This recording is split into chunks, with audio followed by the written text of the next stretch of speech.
ఓం శ్రీ కృష్ణ జగద్గురు పరబ్రహ్మణే నమః. ఓం నమో శ్రీ వేదవ్యాసాయ నమః. ఓం మద్గురు శ్రీ పూర్ణానంద స్వామినే నమః. ఓం శుక్లాంబరధరం విష్ణుం శశివర్ణం చతుర్భుజం ప్రసన్నవదనం ధ్యాయేత్ సర్వవిఘ్నోపశాంతయే. ఓం వ్యాసాయ విష్ణురూపాయ వ్యాసరూపాయ విష్ణవే నమో వై బ్రహ్మనిధయే వాసిష్ఠాయ నమో నమః. ఓం నారాయణం నమస్కృత్య నరం చైవ నరోత్తమం దేవీం సరస్వతిం వ్యాసం తతో జయముదీరయేత్. శ్రీ భగవద్గీత సాంఖ్యయోగము. అయితే వాసనారహితముగా పూర్తి వాసనలు నశించిపోయి మరి మూలముతో కూడా సహా మరి వాటిని పెకలించి దూరంగా పారవేయాలి. అప్పుడు మాత్రమే జనన మరణాలు అనేటువంటివి మరొకసారి కలగకుండా ఉంటాయి. ఒక్కటి మిగిలి ఉన్నప్పటికీ కూడా ప్రమాదమే. ఎలాగంటే కొందరు అన్ని కోరికలను వదిలివేస్తారు, చివరకు ఏ ఒక్కదాని యందో మమకారం పెట్టుకుంటారు. ఆ పెట్టుకొని క్రమంగా మళ్ళీ కూడా ఆ బంధనంలో పడిపోయి దిగజారిపోతూ ఉన్నారు అని చెబుతూ అగ్ని అంతా కూడా చల్లారిపోయి ఒక్క మినుగురు మిగిలి ఉన్నప్పటికీ కూడా కాలక్రమంలో అది మహా దారుణంగానే మార్పు చెందుతుంది కదా. కాబట్టి ఇక్కడ సమస్త కోరికల యొక్క సంపూర్ణంగా వదిలివేయడమే ఇక్కడ ఈ విషయమే మంచిది అనేటువంటి బలపరచడం జరిగింది. ఇటువంటి త్యాగమునందు ఆత్మవిచారణ, వివేకము, వైరాగ్యము మొదలైనటువంటివన్నీ కూడా సహాయభూతాలుగా ఉంటాయి. ఏ విధంగా అంటే మనకి సప్తజ్ఞాన భూమికలలో చెప్పబడినట్లుగానే శుభేచ్ఛ, విచారణ, తనుమానసి, సత్వాపత్తి, అసంశక్తి, పదార్థాభావని, తుర్యగా అనేటువంటి 7 రకాలైనటువంటి సమాధి స్థితిని కూడా బోధించడం అనేటువంటిది జరిగింది కదా. ఆ విధంగానే భగవానుడు సమస్త కోరికల యొక్క సంపూర్ణమైనటువంటి త్యాగాన్నే ఇక్కడ బలపరిచారు. ఇటువంటి త్యాగమునందు ఆత్మవిచారణ అంటే ఆత్మతత్వాన్ని గురించి జ్ఞానముతో కూడినటువంటి విచారణ చేస్తూ ఇక్కడ సత్యము, అసత్యము అనేటువంటి విషయాలను గురించి అనిత్యమైన దేహాదిలోక సంబంధమైనటువంటి వస్తుతని వదిలివేసి నిత్యమైనటువంటి పరమాత్మతత్వాన్ని వాడు అనుసరించాలి. సత్యమైన, నిత్యమైన, శాశ్వతమైనటువంటి పరమాత్మయే సత్యము అనేటువంటి వివేకం కలిగి ఉన్నటువంటి వానికి అస్థిర పదార్థాల పట్ల వానికి విరక్తి కలిగి ఉంటుంది. ఆ విరక్తి అనేటువంటిది ఆ విరక్తి ద్వారా తనకు తెలియకుండానే ఇక వానికి దేని పట్ల ఇష్టం లేకపోవడం చేత మానసేంద్రియాలు అనేటువంటివి పూర్తి నిగ్రహిస్తాడు. ఎందుకు అంటే తన మనసు దృశ్యం మీదకి వెళ్ళనివ్వదు.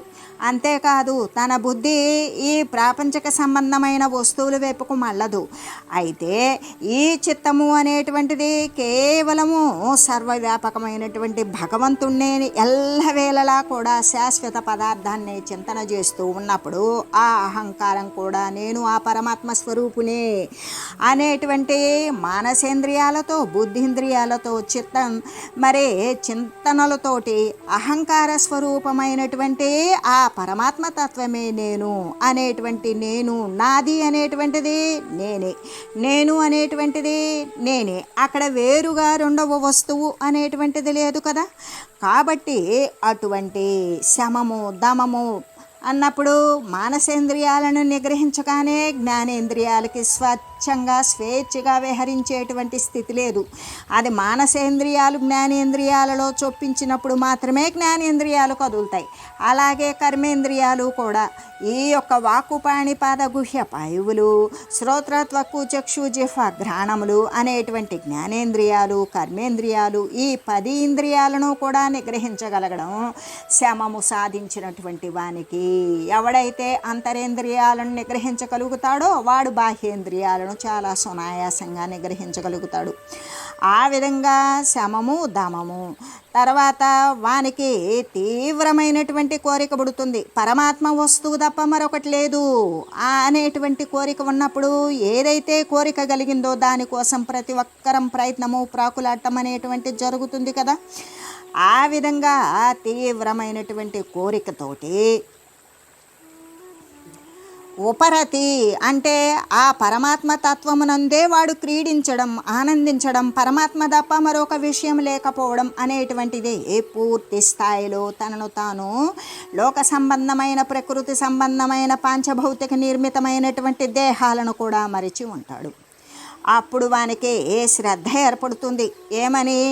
పెద్దలు చెప్పినటువంటి విషయాల పట్ల, శాస్త్రాలు చెప్పినటువంటి విషయాల పట్ల తన యొక్క అనుభవం ద్వారా ఉండేటువంటి వస్తువు ఏంటి? ఒక్కటే అవుతుంది. ఆ ఒక్కటి ఏమిటి అంటే ఇక శీతోష్ణాదులకు సహిస్తాడు, మరి శరీరాన్ని లెక్కజేయుడు. తను ఆ పరవస్తు స్వరూపమైన పరమాత్మ తత్వమే అని భావించినప్పుడు తన స్థానాన్ని తను చేరడం కోసం వాడు మోక్షతత్వాన్ని అభిలషిస్తాడు. ఆ విధంగా వాడి మనసు అనేటువంటిది సమాధాన పడిపోతుంది. ఆ సమాధాన పడిపోయినటువంటి మనసు ద్వారా పెద్దలను సేవించి జ్ఞాన విచారణ గావించి ఆత్మతత్వమునందు తనదైనటువంటి స్వకీయమైన ప్రయత్నాన్ని అనుసరిస్తూ ఆచరిస్తూ ఆ విధంగా మోక్షాన్ని చెందుతాడు అని చెబుతూ, అయితే ఎలాగంటే ఈ వివేకము, వైరాగ్యము, ఆత్మవిచారణ అనేటువంటిది సర్వము త్యాగం చేసినటువంటి వానికి సహాయభూతాలుగా ఉంటాయి కదా. అంటే ఇక్కడ తన యందు తానే సంతుష్టుడై ఉండడాన్నే కదా ఆత్మన్యం, ఆత్మన్యేనాత్మనా తుష్ట, ఆత్మన్యేవాత్మనా తుష్ట. అసలు అంత తుష్టుడు ఎట్లా అయ్యాడు? ఎక్కడి నుండి ఉంది అంటే తన యందే నిక్షిప్తమైనటువంటి పరమాత్మ. అంటే ఎక్కడ ఉన్నాడు పరమాత్మ? సర్వేక సమస్తం కూడా, ఆవగింజంతా మోపన కూడా ప్రదేశం ఖాళీ లేకుండా సర్వము తానే అయి ఉన్నాడు. కాబట్టి ఇక తుష్టి అనేటువంటిది ఎక్కడి నుండి పట్టుకొని వచ్చాడు అంటే లేదు, తన యందే ఉన్నది. అటువంటి తుష్టి ఆనందము ఎక్కడ లభిస్తుంది అంటే ఆనందము అనేటువంటిది బయట ఉన్నదా? లేనే లేదు. దృశ్యంలో ఈ యొక్క జగత్తులో ఏదైనా ఆనందం ఉన్నదా? ఈ శబ్దస్పర్శ రూపరసగంధాలు ఉన్నటువంటి ఈ జగత్తునందు ఈ విషయాల యందు ఆనందము అనేటువంటిది ఉన్నదా? లేదు. 14 భువనాలు వెతికి చూచినా కూడా, కాగడా పెట్టి దీపం పెట్టి అంగుళం అంగుళం వెతికినా కూడా అక్కడ ఎటువంటి సంతుష్టి కానీ ఆనందం కానీ లేనే లేవు. అంటే అప్పుడు మనకేమని అర్థమవుతుంది? ఆనందము అనేటువంటిది బయట దొరికేటువంటి వస్తువా? కాదు. అది తన ఆత్మయందే, అంటే తన యందే తనకు లభిస్తుంది. కానీ తన యందే తనకు లభిస్తుంది అనేటువంటి విషయం తనకు తెలియదు. ఎలాగంటే కస్తూరి మృగం అనేటువంటిది ఉన్నది. ఆ మృగం ఏం చేస్తుంది? దాని యొక్క నాభి ప్రదేశము నుండి, అంటే దాని బొడ్డు నుండి దానికి ఒక కమ్మని సువాసన వస్తుంది. ఎప్పుడైతే ఆ సువాసన వెదజల్లి విరజిమ్మబడిందో ఆ యొక్క ఆ కస్తూరి మృగం ఏం చేస్తుంది? ఆ వాసన ఎక్కడో బయట నుండి వస్తుంది అని పరిగెత్తుకొని పరిగెత్తుకొని పరిగెత్తుకొని వెళ్తూనే ఉంటుంది. అది ఎంత దూరం వెళ్ళినా ఆ వాసన తన యందే ఉండి బయటికి విరజిమ్మబడుతుంది అనేటువంటి విషయం తనకు తెలియదు కదా.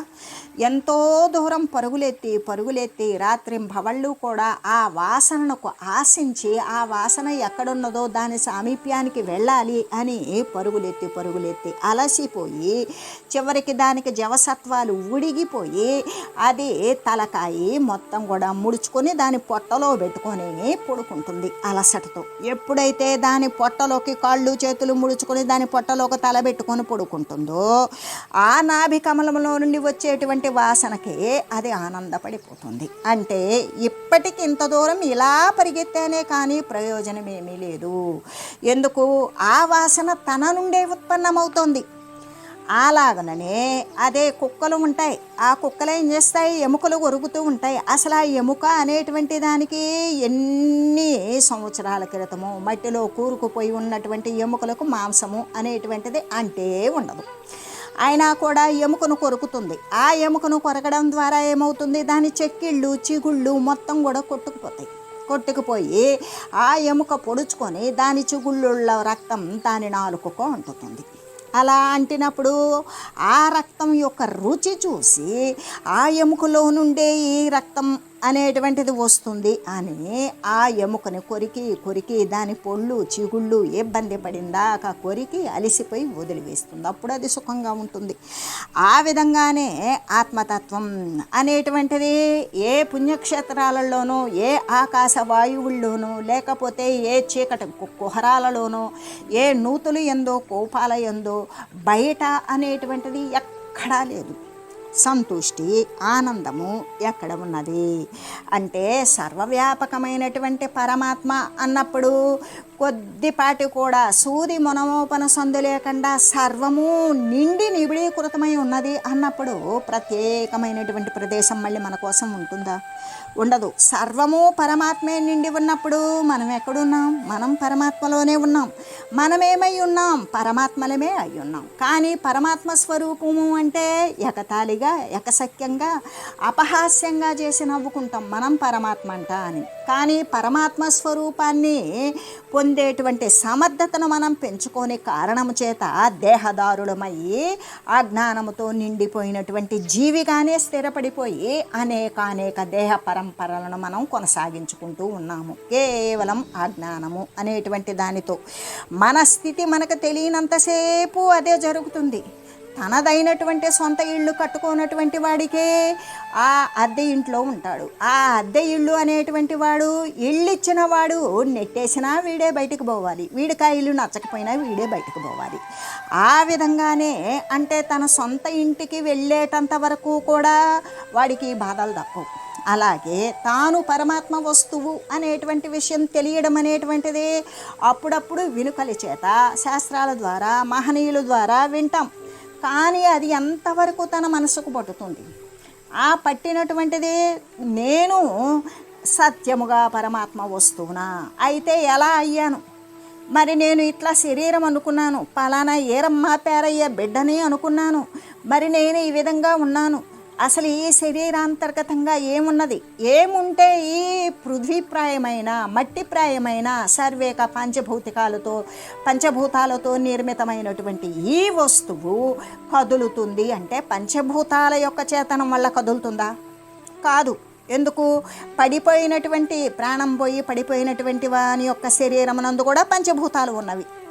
అక్కడ కూడా వానికి ఆ పంచభూతాలు కనపడుతూనే ఉన్నవి. మరి దానికి దీనికి లోపల కదిలించేటువంటి చైతన్య శక్తి ఒక శుద్ధతత్వం, విశుద్ధతత్వం, ఆ విశుద్ధమైన చైతన్య స్వరూపమే ప్రతి వస్తువుకి చేతనత్వాన్ని కలిగిస్తుంది. ఆ కలిగించేటువంటి వస్తువు ఎక్కడున్నది? సర్వము కూడా పరమాత్మమయమైనప్పుడు మనం కూడా పరమాత్మతో నిండి ఉన్నవారమే కదా. అటువంటి సత్తా పెంచుకున్నప్పుడు శరీరాల యొక్క రాకపోకలు శాశ్వతంగా నివారించుకున్నప్పుడు అప్పుడు మనం పరమాత్మ స్వరూపులం.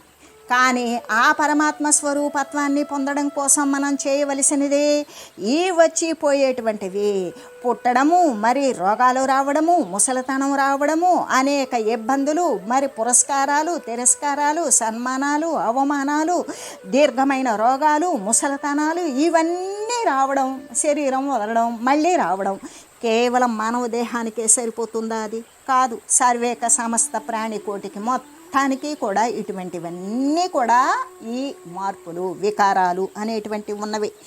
కాబట్టి తాను ఆనందంగా ఉండాలి, ఆత్మానందాన్ని అనుభవించాలి అంటే ఆ ఆత్మానందము అనేటువంటిది బయట దొరికేటువంటి వస్తువు కాదు. ఇంత అని దానికి విలువనిచ్చి కొనుగోలు చేసేటువంటి వస్తువు అసలే కాదు. తాను కొనుగోలు చేయవచ్చు, కానీ దేని ద్వారా?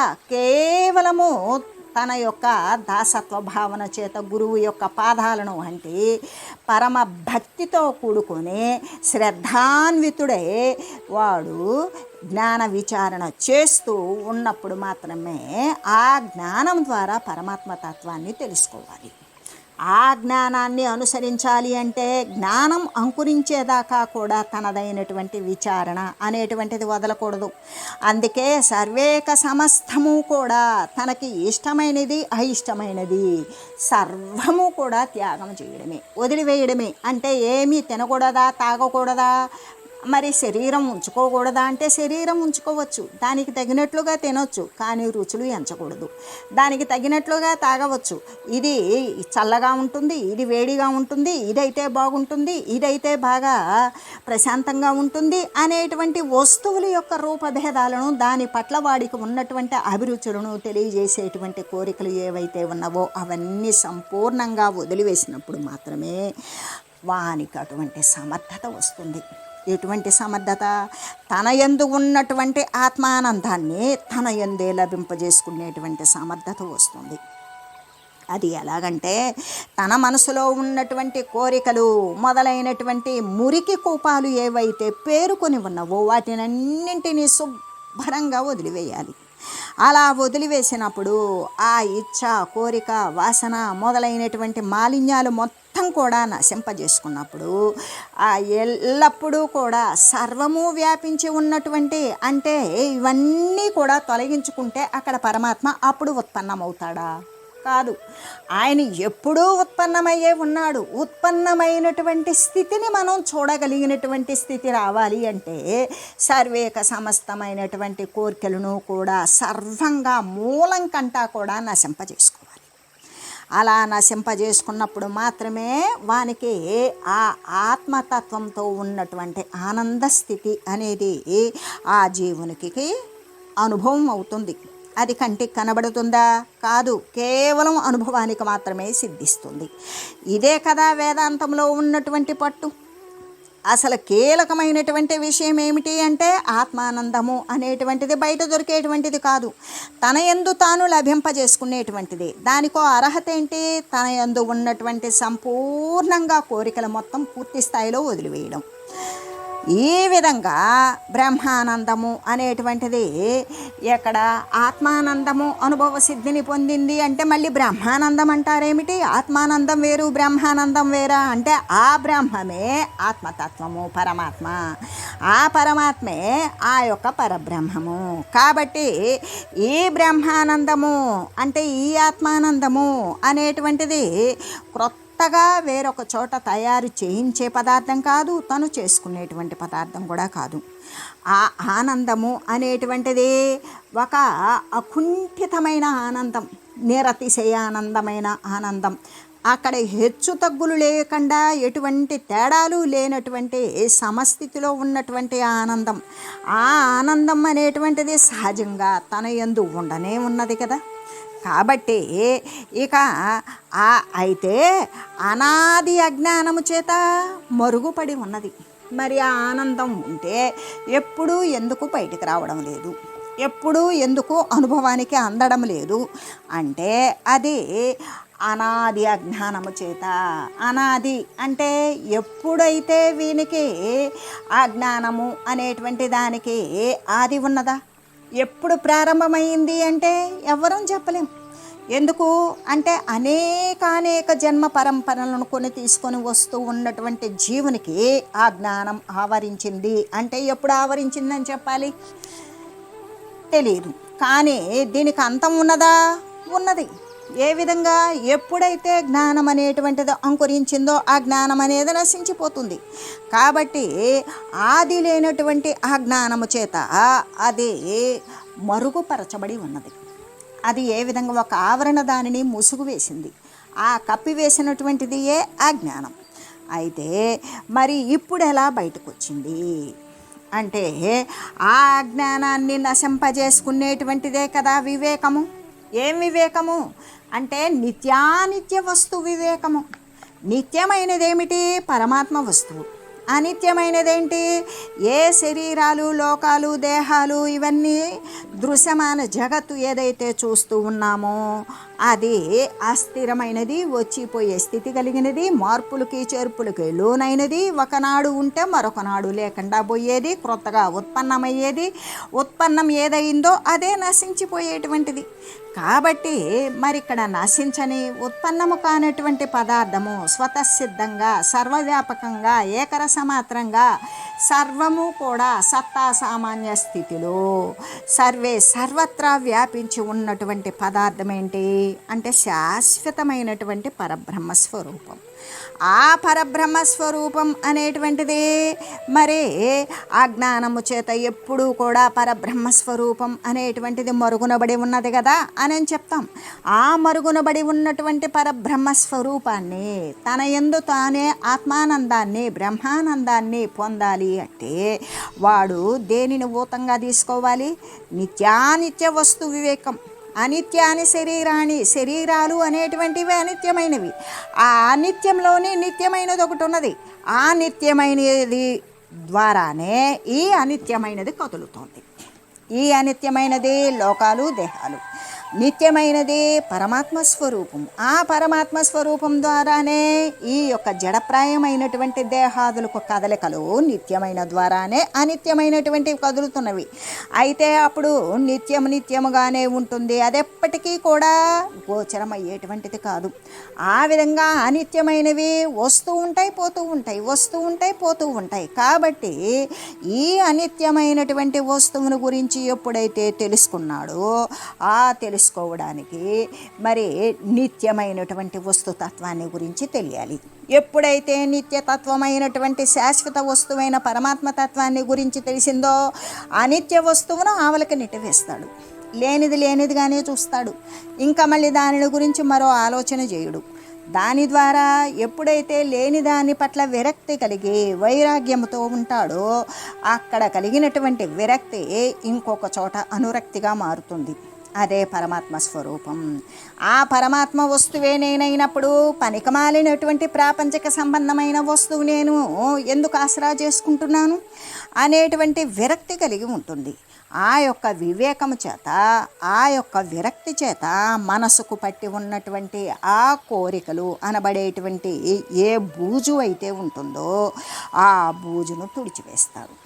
అలా బూజును తుడిచివేయగా లోపల ఎప్పుడైతే మొత్తం బూజంతా తుడిచివేయగా లోపల ఏమున్నది? సహజంగా ఉన్నటువంటి ఆత్మానందం అనేటువంటిది ప్రస్ఫుటంగా కనపడుతుంది. ఆ ఆత్మానందం అనేటువంటిది చక్కగా తీవ్రతరంగా గాఢంగా కూడా వానికి అనుభవ సిద్ధికి వస్తుంది. ఎలాగంటే ఇప్పుడు నీటిపైన వాడనటువంటి నీరు ఉన్నది, ఆ నీటిపైన పాచి ఉన్నది. ఆ పాచిని తొలగిస్తే ఏముంది? లోపల స్వచ్ఛమైన జలం బయటపడినట్లుగానే ఇక్కడ దుమ్మును గనక తుడిచేసామనుకో అద్దము బాగా దుమ్ము బట్టి ఉన్నది. ఆ దుమ్మును తుడిచేస్తే ఏమవుతుంది? మన యొక్క స్వరూపం దానిలో నిర్మలంగా ఏ మురికి లేకుండా చక్కగా ప్రతిబింబిస్తుంది. అంటే నిర్మలమైనటువంటి స్వరూపం బహిర్గతమైనట్లుగానే ఈ దృశ్య దోషాలు, ఈ దృశ్యమాన సంగతుల్లో ఉన్నటువంటి ఏ కోరిక రూపంలో ఉన్నటువంటి వాసనలైతే ఉన్నవో వాసనలు, దృశ్యంలో ఉన్నటువంటి దోషాలు, కోరికలు పూర్తిగా కూడా సంపూర్ణంగా తొలగిపోయినవనుకో, అలా తొలగిన తర్వాత ఏమవుతుంది? దృక్స్వరూపమైన అంటే దృశ్యమాన సంబంధమైనదంతా నశించిపోతే దృక్స్వరూపమైనటువంటి ఆ స్వయం ప్రకాశ పరమాత్మ అనేటువంటిది బయటపడుతుంది. కాబట్టే ఇక్కడ సాధన చెయ్యాలి అంటే సర్వకామనారాహిత్యము, సర్వ కోరికలు కూడా నశింపజేసుకునేటువంటి సాధన అనేటువంటి దాని ద్వారా ఆత్మసంతుష్టి, ఆత్మానందము అనేటువంటిది సాధ్యపడుతుంది. అంటే సాధన గనక చేసినట్లయితే సాధ్యము. సాధన చేసినటువంటి వాడు సాధనమున పనులు సమకూరు ధరలోన. ధర అన్నప్పుడు భూమి వస్తుంది, ధర అన్నప్పుడు శరీరము వస్తుంది. శరీరాంతర్గతంగా ఉన్నటువంటి నిర్మలమైన విశుద్ధ చైతన్యాన్ని అనుభవించాలి, ఆత్మానందాన్ని పొందాలి అంటే వాడు సాధన చేయాలి. ఆ సాధనము చేత వానికి అన్నీ కూడా సమకూరి వస్తాయి. సాధన లేకుండా ఏ ఒక్క క్రియ కూడా సమకూడదు. ఈ ప్రకారంగానే అంటే సాధన చేసినట్లయితే ప్రతి వస్తువు కూడా సాధ్యమే అవుతుంది అనేటువంటి విషయాన్నే స్ఫుటీకరిస్తూ ఈ ప్రకారంగానే కోరికలు అన్నింటినీ కూడా పూర్ణంగా వదిలివేయాలి. ఇంకా మళ్ళీ ఒక్కటి ఉంచుకుందాం, ఆ ఒక్కదాని వల్ల మళ్ళీ అనేక జన్మ పరంపరలు తయారవుతాయి. కానీ ఎంతో కష్టపడి సాధన చేసి కొద్దిపాటి కోరిక, ఈ ఒక్క కోరిక తీర్చుకున్న తర్వాత మొదలు పెడదామంటే సరిపోతుంది. మళ్ళీ శరీరాలకు ఉత్పన్నము అయ్యేటువంటి బాట మనమే వేసుకుంటాం. కాబట్టి ఇక్కడ కోరికలు అన్నింటినీ కూడా పూర్తి స్థాయిలో పూర్ణముగా ఆశాంతం మొత్తంగా వదిలివేసి నిరంతరం కూడా ఆత్మయందే సంతుష్టిని పొంది ఉండాలి. అలా నిరంతరం ఆత్మయందే సంతుష్టిని పొందేటువంటి వాడే కదా స్థితప్రజ్ఞుడు అని చెప్పబడతాడు. స్థితప్రజ్ఞుడు అన్నప్పుడు వాని యొక్క ప్రజ్ఞ అనేటువంటిది దైవికమైనటువంటి ప్రజ్ఞ స్థిరపడి ఉంటుంది. ఆ స్థిరపడి ఉన్నప్పుడు మాత్రమే వాడు ముక్తత్వాన్ని సాధించుకుంటాడు. ఆ జీవన్ముక్తుడైనటువంటి వాడే కదా జ్ఞాని అని మరి చెప్పబడుతూ ఉన్నది. కాబట్టి ఈ యొక్క గుర్తుల చేత అంటే జీవించి ఉండగానే ముక్తత్వాన్ని పొందినటువంటి వాడే జ్ఞాని, వాడే స్థితప్రజ్ఞుడు అని చెప్పబడినప్పుడు ఒకడు పూర్ణస్థితిని పొందింది లేనిది కూడా ఈ గుర్తులే కదా పూర్ణస్థితిని పొందారు అనేటువంటి విషయాన్ని తెలియజేసేది. అంటే ఎవరైనా సరే ఒకరు పూర్ణస్థితిని పొందారా లేదా బాగా తెలుసుకోవచ్చు. ఎందుకు? జీవించి ఉండగానే ముక్తత్వాన్ని పొందినటువంటి వారి యొక్క ముఖము మీద చాలా సదా తుష్టి ఉంటుంది. ఎల్లప్పుడూ కూడా ఎల్లకాలముల యందు కూడా వాడు సంతుష్టుడయ్యే ఉంటాడు. అంతేకాదు వాడి ముఖమునందు ఆనందం తాండవిస్తూ ఉంటుంది. అదే కోరికలు కలిగినటువంటి వాని ముఖంలో అయితే కోరిక తీరలేదనేటువంటి దిగులు ఒకటే వ్యాపించి ఉంటుంది. వాణ్ణి ఆ దిగులుతోటి దుఃఖం పట్టి వ్రేలాడుతూ ఉంటుంది. అంటే స్థితప్రజ్ఞునికైతే ఇంకా చెందవలసినటువంటివి తీర్చుకోవలసినటువంటివి కావలసినటువంటి పదార్థమేది ఉండదు. కాబట్టి తన హృదయమునందే బ్రహ్మానందామృత సాగరమును ఓలలాడుతాడు.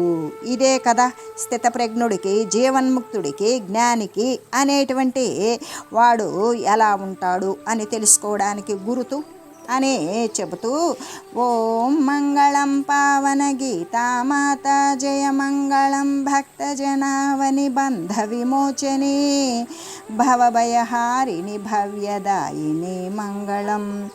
ఓం మంగళం శ్రీ కురుక్షేత్ర రణక్షోణి విహారిణే పార్థసారథి రూపాయ గీతాచార్యాయ మంగళం. ఓం మంగళం మహత్.